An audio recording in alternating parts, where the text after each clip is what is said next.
I present to you the Pikachu Batik shirt keychain set, which comes with a keychain of Pikachu dressed in a Batik shirt, a reverse holo or mirror foil promo of Pikachu in a Batik shirt, and 20 booster packs of a set called Bimbingan Rasi, or Stellar Guidance when you translate the Indonesian name into English. Basically, the set is a combination of the Japanese sets Stellar Miracle and Night Wanderer. I know a lot of people are probably buying this Pikachu card just because it's an exclusive promo and don't know what a Batik shirt is. But for those who are unfamiliar with what Batik means, basically it's an Indonesian dyeing technique used to create pattern textiles, like these Pokemon-themed Batik shirts that we can actually wear. Creating a Batik shirt would, in a nutshell, involve several steps, including soaking and drying plain fabric, drawing or stamping the desired pattern with melted wax, dyeing the fabric with color, removing the wax by boiling the cloth in hot water, and then drying the cloth.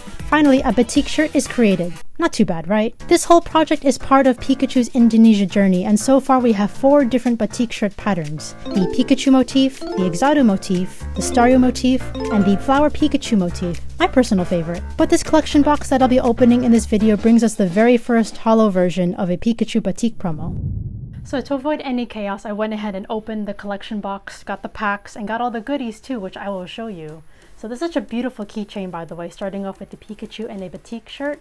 Now there's actually an legit shirt you can actually wear. I didn't get one for this video, unfortunately, but when I do visit Indonesia, I do have plans of doing that in the future. I will be sure to wear one. There's 4 different patterns, and I would love to wear the Flower Pikachu motif shirt, but this one is just the regular Pikachu design, and I do love the quality. It's really nice. We even have the Pokemon logo on the back, so it's very nice. What's it called? Culturally involved theme of this collection box. I do think that Pokemon Indonesia did a great job with that, and I do hope we see that across other countries like maybe Thailand or even Korea, etc. And here is the amazing promo, of course the highlight of the collection box other than the keychain, the Pikachu and a Batik shirt. Of course the same pattern right over here so you guys can compare. And of course this is part of Pikachu's Indonesia journey, as mentioned before. I do love this. I'm happy to see that there's multiple patterns of this as well, and I wonder how far they're going to go with this. So this is a very good collectible, especially if you're a fan of collecting the series of Pikachu promos. I'll go ahead and sleeve that back up again and clear sleeve here. And of course we have our 20 packs of Stellar Guidance, Bimbingan Rasi. And of course it's Night Wanderer and Stellar Miracle, or for the English collectors, you'll definitely see some cards from Stellar Crown and Shrouded Fable. Yes guys, I know these have the English names. It is printed in Japan. You have the English backings. This is basically any backings for any non-Japanese language.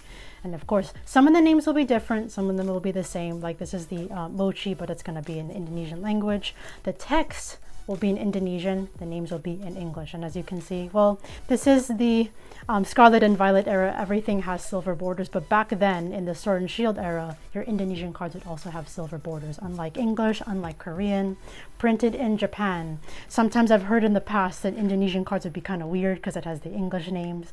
It isn't weird, guys. This is just how they formatted. You know, like even Spanish cards have English names and French, and it's some of the names are same, some of them are different in that language. But what I'm saying is, just because it has a different language doesn't mean it's weird. You know, some Indonesian people that I've actually spoken to, sometimes they think the English releases are weird or even fake. Like you show them a Hidden Fates pack, they'll be like, what is that? I don't want it. It's fake. I have heard that before, by the way.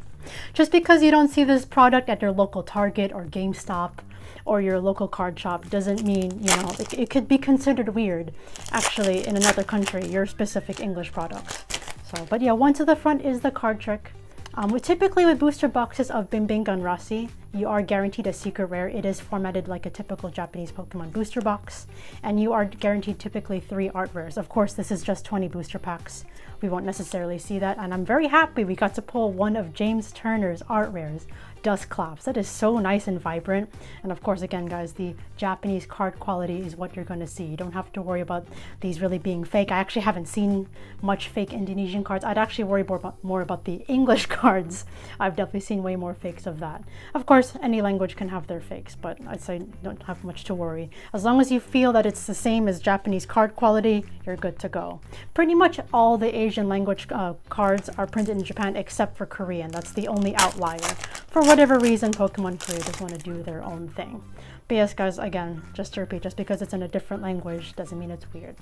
Again, your hidden face booster packs, your tins will be considered weird over there in Asia, especially they're not exposed to the English card quality. It's going to be very different, and no offense, it's not as nice as the Japanese card quality. And we have a Houndoom art where we're definitely looking out with the art rares or illustration rares for those who collect English. And yeah, this is by Taiga Kasai, one of the Pokemon illustration contest winners. A very nice card. So with that being said, if you prefer to have like sort of the English names on your cards, but you love the Japanese card quality, collecting Indonesian is, you know, a recommendation of mine. I do prefer the Japanese card quality, but I know people like to be able to read the names. So this is a good language to collect, and also much more affordable option versus Japanese whenever it gets a bit crazy with the hype. So yeah, Kofu is algo in Indonesian. Very interesting name change. It's interesting, and I'll make a whole video about this, but there was an era, like the Sword and Shield era, where the names would stay the same for the trainers, but then they change in other eras, and I'll talk about that later on, but it's definitely an interesting change up. Like for example, Perrin, one of my favorite trainers from the Scarlet and Violet era, is called Bravo in Indonesian. I do not know why. I do not know where the names originate from, but yes, there's some changes. But as you can see, the Pokemon names will be in English. We have Drifloon, and at least so far we have some good pulls. We have Pheasantipity, wow, and as far as you can see too, lovely Japanese hollow foil too with the sparkle. I'm actually not even used to seeing the sparkle anymore. Sometimes with the Korean cards, they can be a bit more dull in comparison. And of course, the English have their own sparkle as well. But with the Indonesian, Thai, traditional Chinese, simplified Chinese, you're going to definitely see that same Japanese card quality. And that, you know, with that being said, guys, Japan are bearing a huge brunt of the printing of cards for all these countries. Again, Indonesia, Thailand, Taiwan, Hong Kong, mainland China, which has the second largest population in the world, mind you, and of course Japan. I have to give it to Japan for really, like, you know, handling all that. And of course English cards and all the other languages, European and South American languages, all bear the brunt of in America and the UK. So this is just a little survey, you don't have to worry about that. One to the front, we have Tornadus, Gossifleur. So yes, also Indonesian cards. If you don't remember a lot of the names, this is another great alternate language to open if you're not too familiar with a lot of the new Pokemon. So another good reason to open Indonesian cards. And yes, I know you're probably looking at the booster pack art thinking, what the hell, Crystal? Why did they reuse a lot of the Pokemon card art? That's just how they decided to do things. They did this before in Sword and Shield era, I believe, with Shiny VMAX collection, or Kollectz VMAX Berkemeja. And then they just went back to following the Japanese pack art prints.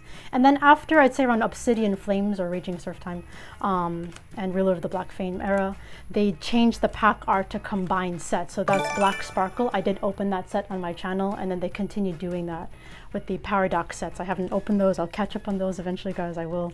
And with that being said too, I'm going to start putting Indonesian Pokemon products on my web store, KrystalKollectz.com. So if you want to support the channel, see more openings of Indonesian cards, be sure to check that out. I do appreciate the people that have suggested that I open more Indonesian products. I do enjoy them. It's just been a bit crazy with the simplified Chinese and Korean releases and Japanese releases, of course, but I'm going to do my best to continue the Indonesian releases because I love how they're implementing more unique products. So we have Monkey Dory EX, again from Shrouded Fable or Night Wanderer.